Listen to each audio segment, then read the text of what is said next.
ఈరోజు ఒక శుభదినం. ఎందుకంటే చాలామంది రావణాసురుని పాలన పోయిందంటారు, రాక్షస పాలన పోయిందంటారు.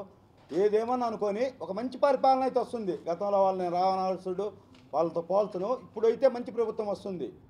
ఆర్య వయసులకు ముఖ్యంగా వ్యాపారాలు చేసుకోవడానికి వీలుగా తెలుగుదేశం కూటమి ప్రభుత్వం చాలా సహకరించింది. దానికి ఉదాహరణ ఏంటంటే, నేను గతంలో వైసీపీ పార్టీలో ఇబ్బందులు పడుతుంటే, గంజాయి కేసులు ఇరుక్కుంటే స్వయాన్ని ఇప్పుడు కాబోయే ముఖ్యమంత్రి చంద్రబాబు నాయుడు గారు 10 మంది లాయర్లను పంపించి 13 రోజుల్లో జైలు నుంచి బయటికి తెచ్చాడు. అంటే వేరే పార్టీలు అన్యాయం జరిగిన ఆర్య వయసులు నేను సహించనే దానికి ఉదాహరణ జస్ట్. సరే, ఈరోజు సబ్జెక్టులోకి వస్తే ముఖ్యంగా ఈ 2024 ఎలక్షన్ అయిపోయింది. క్లీన్ స్వీప్ చేశాం. 164, 165 దాకా వచ్చినాయి. 2029లో కూడా గెలవాలంటే, రాబోయే మున్సిపాలిటీ ఎలక్షన్లు, జడ్పీ ఎలక్షన్లు, పంచాయతీలు అన్నీ గెలవాలి అంటే మనం 29కి మంచి టీం పెట్టుకోవాలి. అంటే ఇప్పుడు ఎవరికి మంత్రి పదవులు ఇవ్వాలి? జస్ట్ లైక్ ఎవడైతే బాగా కష్టపడ్డారో, జిల్లాను లీడ్ చేయగలరో, వాళ్ళ యొక్క దమ్ము ధైర్యం చూపించగలరో. గత 30 సంవత్సరాల నుంచి, నాకు తెలిసి నేను పుట్టినప్పుడు కన్నా ముందు నుంచే 1983 నుంచి దామచర్ల కుటుంబం ఏ పార్టీ వైపు కనీసం చూపు చూడాల సైడు. వాళ్ళ నాన్నగారు, వాళ్ళ తాతగారు, వాళ్ళ తమ్ముడు సత్య గారు, జనార్దన్ గారు ఫ్యామిలీ అంకితమైపోయారు టీడీపీకి. అటువంటి ఫ్యామిలీకి ఇప్పుడు మంత్రి పదవి ఇవ్వాలని నేను డిమాండ్ చేస్తున్నా. రిక్వెస్ట్ కూడా కాదు. లోకేష్ గారు, పవన్ కళ్యాణ్, చంద్రబాబు గారు, మీకు చేతులెత్తి నమస్కారం చేస్తున్నా. మనం రేపు 29లో సక్సెస్ అవ్వాలంటే ఇప్పుడు దామచర్ల జనార్దన్ గారికి మంత్రి పదవి ఇవ్వాలి. అది రిక్వెస్టే. మళ్ళీ డిమాండ్ అంటే బాధపడతారు, కొత్త కదా, అప్పుడే వద్దు. అలానే ఈరోజు రెడ్ బుక్లో నారా లోకేష్ గారు నా మీద అభిమానంతో, వయస్సుడు అవ్వచ్చు లేకుంటే బాధితుడని ఎలా వీలయ్యాడో తెలియదు, నా మీద చాలా అభిమానం చూపించి ఒంగోలు వచ్చినప్పుడు 3 నుంచి 4 నిమిషాలు మాట్లాడా. చాలా చక్కగా మాట్లాడాడు. నేను భయం చూపిస్తానండి అని సబ్ జైలు దగ్గర చెప్పా. ఒక ఫ్యామిలీకి, నన్ను గంజాయి కేసులో పెట్టిన వాళ్ళకి, నువ్వు తగ్గమా గుప్తా, నీ వెనక నేను ఉంటా, నీకు సహాయం చేస్తాను అన్నా. నాకు రెడ్ బుక్లో ఒక పేజీ ఇవ్వన్నా. ఒక పేజీ ఎందుకు గుప్తా, ఒక లైన్ అన్నాడు. లేదన్నా, నేను సామాన్యుడిని. నన్ను ఎవరైతే ఇబ్బంది పెట్టారో, నా మీద ఎవరైతే గంజాయి case, liquor case, SC ST case, 2 Chandrababu కేసులు అంటే వాళ్ళ సమ పెట్టారు. అవి పెట్టిన వాళ్ళు చాలా పెద్ద నాయకులు. జగన్ గారికి చుట్టాలు, 5 సార్లు ఎమ్మెల్యే గెలిచాడు, 2 సార్లు మినిస్టర్ చేశాడు. ఆ ఫ్యామిలీని ఎదుర్కోవాలంటే పేజీ కావాలన్నా. ఓకే గుప్తా, నీకు పేజీ కేటాయిస్తాడు. ఆ పేజీలో ఈరోజు అధికారుల పేర్లు ఫస్ట్ చెప్తున్నా. నాకు ఫస్ట్ నుంచి లాస్ట్ దాకా డిఎస్పి నాగరాజు ఫస్ట్ పేరు. తర్వాత సిఐలు వచ్చి అల్తాఫ్ హుసేన్, పులి వెంకటేశ్వరరావు. వాళ్ళు సెల్ ట్రేస్ చేసుకొని గుంటూరు లాడ్జీ దాకా ఈ సుబాని బ్యాచ్ని తీసుకొచ్చారు. పక్కా ఇన్ఫర్మేషను. తర్వాత గంజాయి కేసు పెట్టాడు ఒక అతను, వెంగమాంబ శ్రీనివాసరెడ్డి, ఇప్పుడు ఎక్కడో చేస్తున్నాడు నెల్లూరు జిల్లా సైడు. అతన్ని కూడా వదిలేదే లేదు. ఆ రోజు గంజాయి పెట్టేటప్పుడు కానిస్టేబుల్ డైరెక్ట్గా పెట్టాడు. 25 మంది చూశారు. వెంకటేశ్వర కాలనీ టీడీపీ కడుగట్టిన ముద్దాయిలు, కడుగట్టిన కార్యకర్తలు, వాళ్ళందరూ సాక్ష్యం చెప్తారు రేపు కోర్టులో. మీ అందరి ముందే వాళ్ళ చేత సాక్ష్యం చెప్పిస్తా. ఆ కానిస్టేబుల్ను మాత్రం రిమూవ్ ఫ్రమ్ సర్వీస్ చేయాలి. బాలినేని పెళ్లికి తొత్తాడు. అట్టా నన్ను ఎస్సీ ఎస్టీ కేసులో రూల్స్ ప్రకారం హైదరాబాద్ నుంచి తెచ్చాడు. రాంబాబు అనే సిఐ గారు, మంచోడు, పద్ధతిగా ఉన్నాడు. కానీ ఒక అనుచిత వ్యాఖ్యలు చేశాడు. అరే 2024లో నువ్వు ఓటేయవు కదరా అన్నాడు. ఎందుకేనన్నా, బ్రహ్మాండంగా వేస్తా అన్న, నువ్వు బతకవు కదరా, చంద్రబాబు నేను చంపేసి జగన్ మీద వేస్తాడు తెలుసా అన్నాడు. అంత వల్గర్గా మాట్లాడాడు. వ్యక్తిగతంగా నన్ను ఏమల్లా రారా అన్నాడంటే అది పోలీస్ భాష. అతని మీద కూడా రెడ్ బుక్లో ఎక్కిస్తున్నాం. తర్వాత నేను సిట్టు మీద పోరాటం చేస్తుంటే, బాధితుల తరఫున పోరాడుతుంటే 91 సిఆర్పిసి నోటీసులు ఇచ్చారు. సంతోషం. ఆధారాలు దేమన్నా, నా గన్మెన్లు ఇస్తానన్నాను. భక్తవత్సల్ రెడ్డి అని డిఎస్పీ అశోక్ వర్ధన్ అన్న నన్నేమల్లా. గుప్తా తగాదాలు ఎందుకు, వచ్చేది ఎలక్షను, నీకు పిల్లలు ఉన్నారన్నాడు. చాలా మంచిగా ఒక తమ్ముళ్ళలాగా చెప్పాడు. అంటే ఆయన అన్నా నేను తమ్ముళ్ళ. కానీ భక్తవత్సల్ రెడ్డి అనే అతను ఇప్పుడు ఎక్కడైతే ఉన్నాడో సిట్లో లక్షలు సంపాదించాడు, కోట్లు సంపాదించాడు. బాధితుల దగ్గర డబ్బు తీసుకున్నాడు, నిందితుల దగ్గర తీసుకున్నాడు భక్తవత్సల్ రెడ్డి. అదేమనంటే జనార్దన్ నా క్లోజ్ అని చెప్తాడు. నమ్మమాక జనార్దన్ అన్న. అతను ఎట్ట పరిపాలన చేస్తాడు, సీఏగా చూస్తా. నాకు పిలిచి వార్నింగ్ ఇస్తాడు. రూల్స్ ప్రకారం 91 సిఆర్పిసి ఇస్తే చట్ట ప్రకారం చేసుకోవాలి. నువ్వెందుకు ఎక్కువ మాట్లాడతావు, జాంకాయలు వాళ్ళని పట్టుకున్నాము, గెట్టోళ్ళని రెడ్డిని వదిలేసామన్నా ఉండే వదిలేవన్నా. ఏం చేస్తావు, నన్ను బెదిరిస్తే కమ్యూనిస్ట్ నాయకుడు, రాష్ట్ర నాయకుడు వస్తాడు, వి శ్రీనివాసరావు, ఆయన టచ్లో ఉన్నా అన్న. ఆయన కూడా అరెస్ట్ చేస్తాడు. నీకు అంత సినిమా లేదంటే అప్పుడు మన డిఎస్పీ అశోక్ వర్ధన్ సాల్వ్ చేశాడు. అతనికి కూడా రెడ్ బుక్లో ఇస్తున్నాం. తర్వాత పొలిటికల్ లీడర్లు మెయిన్ ఆజ్కా గుండారాజ్, ఒంగోలు కమలాసన్, బాలినేని శ్రీనివాసరెడ్డి పాత్ర ప్రత్యక్షంగా ఉంది, ఆధారాలు ఉన్నాయి. వాళ్ళ కొడుకు డిఎస్పీ నాగరాజు, సుబాని 55 నిమిషాలు కూర్చొని స్కెచ్ గీశారు. ఆ కొడుకు ప్రణీత్ రెడ్డి. అలానే ప్యాకాట్ ఆడతాడు వాళ్ళ బావ పేరు వాడు ఎవడా ఓబుల్ రెడ్డి, వాడి పాత్ర కూడా ఉంది. అట్లానే వాళ్ళ షడ్డకుడు వియ్యంకుడు కొండా భాస్కర్ రెడ్డి. అట్లానే మా ఆర్య వయసుల్లో అందరూ మంచివాళ్ళు ఉండరు, ఏ కులంలో కూడా చీడ పురుగులు ఉంటారు, ఒకరో ఇద్దరు. నాకు కులం అంటే అభిమానం, ఆత్మ బంధువులు నాకు ఆర్య వయసులంతా. కానీ ఒక చీడ పురుగు లాంటి వాడు కుప్పం ప్రసాద్ అని వాడి పదవి రెవెన్యూలు చేసుకోవడం కోసం వాడి పాత్ర కూడా ఉంది. నన్ను కొట్టిందంట, ఎంకరేజ్ చేశాడు, రెచ్చగొట్టాడు. ఇంకిద్దరు ముగ్గురు పిల్లకాయలు చేశారు, వాళ్ళ పేర్లు చెప్పాను, పెద్దవాళ్ళు చేయను. ఆ తర్వాత మూడోది ఈరోజు ప్రెస్ మీట్ మెయిన్ ఉద్దేశం ఏంటంటే బాలినేని బాడుకో పనులు. ఏమండి మీ యొక్క కొడుక్కి ఒక రాజ్యం అప్పచెప్పినట్టు చెప్పావు.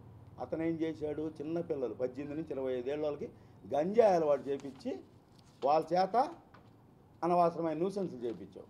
ఒక ఇంటికి పోయారు కోడలోళ్ళు, పోతే వాళ్ళు ఏదో అడిగారంట, అడిగితే పోలీస్ కేసు పెట్టు, నీ దగ్గర పవర్ ఉందిగా, గవర్నమెంట్ ఉందిగా, లోపలేపి అనవసరంగా లేడీస్ని కొట్టారు. అదేందని అడిగిన ఒక మా టీడీపీ నాయకుడు మోహన్ మీద అతి దారుణంగా దాడి చేశారు, రక్తం వచ్చేటట్టు కొట్టారు. సరే అది వచ్చి ఎస్పీ కంప్లైంట్ పెట్టి ఎస్పీ గారి దగ్గర చూసి రిమ్స్కి వస్తే రిమ్స్ మీదకి వచ్చారు. ఏదో దయాగాడి దండయాత్ర అన్నట్టు జనం ఉన్నారు, నా కుర్రోళ్ళు ఉన్నారు, బలం ఉంది, అధికారం ఉంది, డబ్బు ఉంది, కులం ఉందని వచ్చాడు. ఈరోజు ఏమైంది, హైదరాబాద్ పారిపోయావు. నేను చెప్పా వచ్చే 24 నుంచి 29 దాకా నీ కుటుంబం నా కుటుంబం ఒక్కటే ఉంటుందన్నా. నా కుటుంబం దమ్ముగా ఉంది. ఈరోజు నువ్వేది ఒంగోలులో ఉండి ప్రజలకు సేవ చేయవయా, ఓడిపోతే వెళ్ళిపోవడమేనా? అదేంటి బియ్యం బస్తాలు పంచుతా, గంజాయి పంచుతా, డబ్బులు 3,000 ఇస్తా, 6,000 పెట్టే ఓటుకి ఏమైంది? పరువు పోయింది. 34,000 కొంత ఓడిపోయావు, సిగ్గుచేటు. నీకు 29కి ఏ రాజకీయ పార్టీ టికెట్ కూడా నేను చూసుకుంటా. జగన్ గారు ఇప్పటికే చెప్పారు, 2 సార్లు చెప్పా, ఈసారి నీ పార్టీ పూర్తిగా పోద్ది. నీ దగ్గర ఉన్న సామంతరాజులో కేవలం 5 మంది ఉన్నారు, వాళ్ళందరికీ స్వీట్ ప్యాకెట్లు కూడా పంపిస్తున్నా. ఎవరికి? వల్లభనేని వంశీకి, కొడాలి నానికి, అంబటి రాంబాబు, ఇంకొకటి పేరు నాని, దారంపూడి చంద్రశేఖర్ రెడ్డి. వాళ్ళకి ఎందుకు పంపిస్తున్నామంటే 6 మందికి స్వీట్లు. వాళ్ళ వల్లే మాకు సీట్లు వచ్చింది, వాళ్ళ దరిద్రపు నోరు వల్లే టీడీపీకి అన్ని సీట్లు రావడంలో సగం కారణం వాళ్ళు. మా పార్టీ ఎంత కష్టపడిందో, ఎన్ని కష్టాలు పడిందో, జనసేన ఎన్ని కష్టాలు పడిందో, వాళ్ళకన్నా వాళ్ళ యొక్క వ్యాఖ్యల వల్లే అన్ని పెరిగినాయి. వాళ్ళందరికీ స్వీట్లు పంపిస్తున్నా. ఇంకా పెద్దిరెడ్డి జగన్ గారికి ఫ్యాక్టరీ పంపిస్తా. ఇక బాలినేనికైతే కారాగారమే ఇస్తా స్వీట్లు, ఇబ్బంది లేదు, వాళ్ళకి ఇస్తా గిఫ్ట్. ఆ తర్వాత రిమ్స్ మీదుగా దయాగఢ్ దండయాత్రలాగా వచ్చావు, ఏం సాధించావు? ఏమన్నా కొట్టగలిగావా? ఏఎస్పీతో తగాదాకు దిగుతావు. ఏమయ్యా నీ అహంకారం? ఒక ఏఎస్పీని గౌరవించే విధానం తెలియదా నీకు? నేను దగ్గరున్నా, చూసా, కళ్ళతో చూసా, కాబట్టే మాట్లాడుతున్నా. నేను లేడీస్ విషయాలు మాట్లాడను. ఆ తర్వాత వాళ్ళ ఫ్యామిలీ మీద కేసు పెడతావు. పెట్టారు. ఆ కానిస్టేబుల్ ఎక్కడో డ్యూటీ చేస్తుంటే, ఏమండి ఎస్పీ గారు, మీరు కనీసం మీ కులం అంటే మీ పోలీసులంతా మీ కులమే, ఒకే కులం కదా, అతను సంబంధం లేని అతను సస్పెండ్ చేస్తారు. ఏమయ్యా అధికారం ఉంటే సస్పెండ్ చేస్తారా? 24 గంటల విధుల్లో తీసుకోకపోతే కోర్టు ద్వారా తెప్పించుకుంటా, లేకపోతే డీజే ద్వారా వారంలో పోస్టింగ్ చేయిస్తాం అతనికి. అతనికి ఏం సంబంధం అండి? వాళ్ళ ఇంట్లో జరిగితే అతను కానిస్టేబుల్ సస్పెండ్ చేస్తారా? అది చాలా అన్యాయం కదా. చేశారు ఎస్పీ గారు. ఇప్పటికైనా కళ్ళు తెరవండి. మీరు నాకు జరిగిన దాంట్లో దాడుల్లో గీళ్ళు లేరు, ఇప్పుడు కొత్తగా వచ్చావు, నువ్వేందో మాకు తెలియదు, నేను నేను విమర్శించట్లా, కానీ డ్యూటీ కరెక్ట్గా చేయాలంటున్నాం, తప్పేం లేదు, భయమేం లేదు. అలానే నిజాయితీ గల ఎస్పీ ఉండేవాడు మన కిషోర్ కుమార్, ఎన్కౌంటర్లు చేయించాడు గతంలో, చేపిస్తే 20 ఏళ్ళు పట్టింది మళ్ళీ ఒంగోలులో రౌడీజం మొక్కై రావడానికి. అటువంటి ఎస్పీలను తెచ్చుకోవాలి రేపు మనం. డీజీ అన్నకు చెప్తున్నా, జిల్లా నాయకులందరికీ చెప్తున్నా, సలహా ఇస్తున్నా, అటువంటి ఎస్పీ గారు ఉండాలి. అప్పట్లో ఏజేసి ఎస్ఐ ఉండేవాడు, తాట తీశాడు, ఆయన పేరు ప్రభాకర్ రావు గారు. అటువంటి ఎస్ఐలు సిఐలు కావాలి. అట్లానే రేపు 24 నుంచి 29 దాకా ప్రతి జిల్లాకి ఏజేసిని ఏర్పాటు చేస్తున్నాను. నేను లోకేష్ గారితో చర్చిస్తున్నది స్టేట్ వైడ్ విషయం కాబట్టి. యాంటీ గోండా స్క్వాడ్, పోలీసులకు సంబంధం ఉండదు, నరం తీసేస్తారు. ఏ రౌడీని చేసినా, భూ కబ్జా చేసినా, గంజాయి అమ్మినా, కొన్నా, తాగినా అటువంటి ఏజెస్ ఉండాలి, ఏర్పాటు చేయాలి. వాళ్ళంతా బతికే ఉన్నారు కానిస్టేబుళ్ళు, మొత్తం ఒకరో ఇద్దరు రిటైర్డ్ అయ్యారు. వాళ్ళ సలహాలు సూచనలు తీసుకొని చేయాలి. అలానే లా అండ్ ఆర్డర్లో కూడా సపోజ్ ఇప్పుడంటే నాకు కొన్ని తెలిసిన పేర్లు చెప్తున్నా. నాగమల్లేశ్వరరావు అంటే సీఐ, ఇప్పుడు ఎవడో చీరాలు ఎక్కడ చేస్తున్నాడు, కర్ర పట్టుకుంటే రౌడీలకి పరిగెత్తిస్తాడు, ఓపిస్తాడు. అటువంటి సీఐలు like Sriram CI, Karunakar CI, 6 నెలల వెంకటేశ్వర్లు అంటారు కొత్తని, పాపం 6 నెలల కన్నా ఎక్కువ యాడ్ చేయడంట, అతను సినిమా చూపిస్తాడు. అట్లానే మన సిట్లో పనిచేశాడు రంగనాథ్, సింగరాయకొండ ఎక్కడ పనిచేస్తాడు. వీళ్ళు నాకెవరో కూడా తెలియదు, నేను ఎప్పుడు చూడలే వాళ్ళని, ఒక శ్రీరామ్ సీఎం తప్ప. అటువంటి మంచి ఆఫీసులను తెచ్చుకుందాం సీఏలుగా, వాళ్ళు లా అండ్ ఆర్డర్ని పూర్తి కంట్రోల్లో పెడతారు. అది మెయిన్. ఎందుకంటే లా అండ్ ఆర్డర్ కంట్రోల్లో లేకపోతే ఒంగోలు ఏం జరిగిందో మీరు చూశారు. భూ కబ్జాలు ఎలా చేశారో చూశారు, ఎంతమంది ఆస్తులు లాక్కున్నారో చూశారు, సిట్లో ఎంత అన్యాయం జరిగిందో చూశారు. సిట్లో ఇప్పటికి కూడా డబ్బులు తీసుకొని చాలామందిని పెద్దవాళ్ళని అరెస్ట్ చేయాల. అది ప్రతిసారి నేను ఫస్ట్ సిట్టు భూ కబ్జాల మీద ఏర్పాటు చేసినప్పుడు భక్తవత్సల రెడ్డి, గ్యాస్ శ్రీనివాసరెడ్డిని ఎందుకు అరెస్ట్ చేయాలి, ఇప్పటికి అదుపులోకి తీసుకోవాలా అంటే అధికారం ఉంటే ఏదైనా చేయొచ్చా? ఇప్పుడు ఆడికి పోతారు వాళ్ళు, ఇప్పుడు దొరకరా పోలీసు వాళ్ళకి?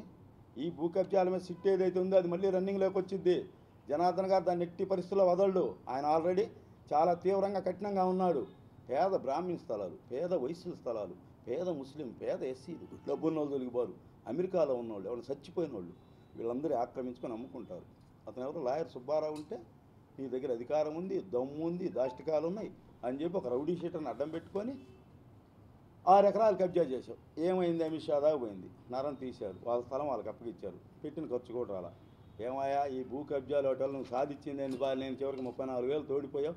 నీ పుణ్యాన, నీ దరిద్రం బట్టి జిల్లాలో అందరికీ ఓట్లు పోయినాయి వైసీపీకి. నీ కబ్జాల వల్ల, నీటి వల్ల మొత్తం జిల్లా నాశనం అయిపోయింది వైసీపీ. రేపు 29లో నీకు టికెటే లేదు, నీ కుటుంబం కనపడదు రాజకీయంలో. రాజకీయంగానే, భౌతికంగా కాదు. బాగుండాలి, హెల్తీగా ఉండాలి, మేము చూడాలి అతను పతనాన్ని. రాజకీయ పతనం చూడాలంటే అతను హెల్తీగా ఉండాలి, ప్యాకెట్ ఆడుకుంటా మంచి పొజిషన్లో ఉండాలి. అట్టానే